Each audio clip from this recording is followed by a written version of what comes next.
Hey there, this is Katie Wrigley again. I hope you're having a great week.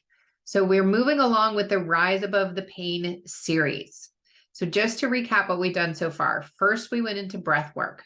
Anytime you can take a deep breath, you are telling your brain that you are okay. It's going to help your body relax. It's going to help you get into your parasympathetic nervous system, the rest and digest, allowing your nervous system to downregulate a little bit, among other things.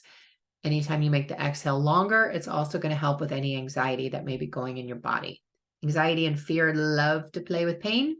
When you can get the fear and the anxiety and the stress under control, it can very much impact your pain in a positive way. The next thing we talked about was feeling and journaling. So science says you only have to feel something for 90 seconds before it leaves your body. I tested this a couple weeks ago without the ball. It's really friggin' hard to just stay in the feeling without looking at something or being prompted to stay in it. Just doing it on your own silently. It's difficult. Journaling is a great way to help you stay in that feeling. And what I mean by difficult is we want to go into the story. So as humans, we're always looking for patterns. And so that feeling often kicks into the justification of why you feel it. I want you to stay out of the why, stay in the feeling. The last thing that we had talked about previous to today was how movement and strengthening is important to the overall health, to the alignment in the body, and those muscles being able to work properly to be able to hold the skeleton in place properly and hold your structure. And then movement, it's great for the strengthening, and it teaches your brain that you can move today, which means it's more likely that you're going to be able to move again tomorrow. Going into the next piece, the 4 areas of impact. This is an awareness exercise that I've designed that I work with my clients. And I've been really refining this more and more. So we're actually I'll get to that in a moment. Got ahead of myself there. So the 4 areas are verbal, emotional, mental, physical. There's actually a 5th area as well that I don't call out in the workbook. And this 5th area is whatever spiritual or religious alignment you have.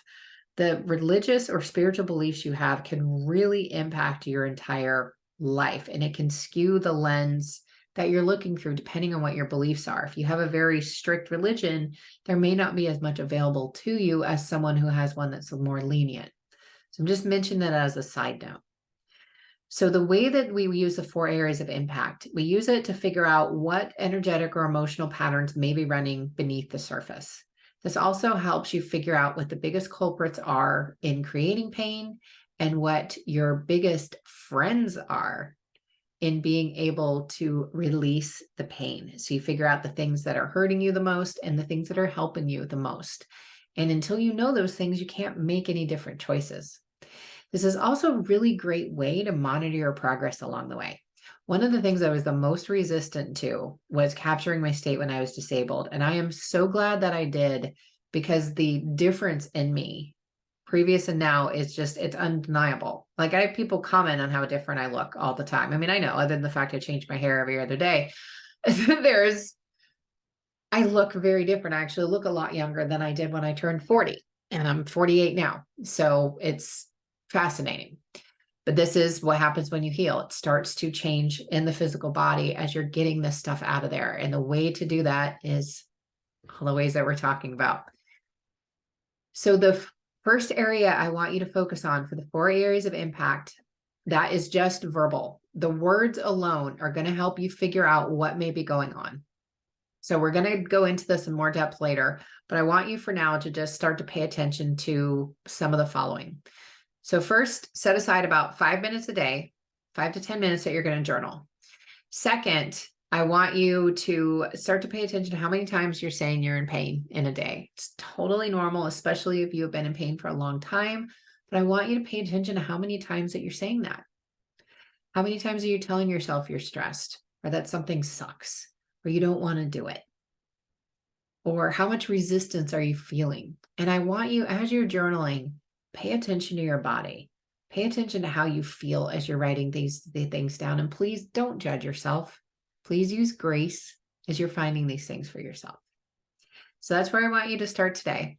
And I want to let you know I'm going to be running a workshop on March 30th, and we're going to be putting this into action. So it's going to be mostly a journaling and awareness workshop, but we are going to be doing some cognitive movement to help knock out whatever you guys are finding as you walk through this exercise with me. I will be back again next week, and we're going to talk about the 4 areas of impact again. But for this week, I want you to just focus on the words that you're saying, particularly noticing the heavier ones. That's all for now. I'll see you next week.